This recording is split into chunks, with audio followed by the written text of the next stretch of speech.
ರಾಘವೇಂದ್ರ ಅವರು ಈಶ್ವರಪ್ಪ ಏನು ಹೇಳಿದ್ರು ಕೂಡ ನನಗೆ ಆಶೀರ್ವಾದ ಇದು ಅನ್ನೋ ಮಾತು ಅವರು ಹೇಳಿದ್ದಾರೆ. ವಿಜಯೇಂದ್ರ ಕೆಲವು ಸೊಕ್ಕಿನ ಮಾತಾಡಿದ್ದಾರೆ.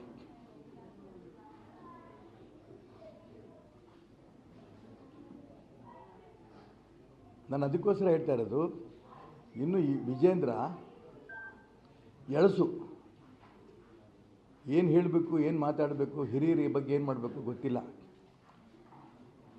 ನಾನು ಹೇಳಿದೆ, ಯಡಿಯೂರಪ್ಪನವರು, ಅನಂತಕುಮಾರ್ ಅವರು, ನಾನು, ಇನ್ನೂ ಅನೇಕ ಹಿರಿಯರು 35-40 ವರ್ಷ ತಪಸ್ಸು ರೂಪದಲ್ಲಿ ಈ ಪಕ್ಷವನ್ನು ಕಟ್ಕೊಂಡು ಬಂದ್ವಿ. ಈಶ್ವರಪ್ಪ ಬಾಯಿ ಬಂದಂಗೆ ಮಾತಾಡಬಾರ್ದು ಈ ಮಾತನ್ನು ಹೇಳಿದ್ದಾರೆ. ಯಾವಾಗಲೂ ಕೂಡ ಸತ್ಯ ಹೇಳಿದ್ರೆ ಸಿಟ್ಟು ಬರುತ್ತಂತೆ.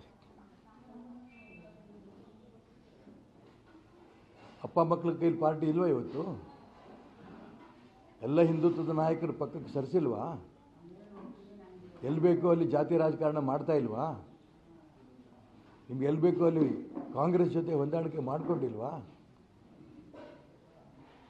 ಇದಕ್ಕೆ ಉತ್ತರ ಕೊಡಲಿ ವಿಜೇಂದ್ರ, ಇದಕ್ಕೆ ಉತ್ತರ ಕೊಡಲಿ ಯಡಿಯೂರಪ್ಪನವರು. ಚುನಾವಣೆ ಅಂತ ತಕ್ಷಣ ಇವತ್ತು ನಾನು ಭಾರತೀಯ ಜನತಾ ಪಾರ್ಟಿನೇ, ಪ್ರಶ್ನೆ ಬೇರೆ. ಆದರೆ ಇಡೀ ರಾಜ್ಯದಲ್ಲಿರುವಂಥ ಕಾರ್ಯಕರ್ತರ ಮನಸ್ಸು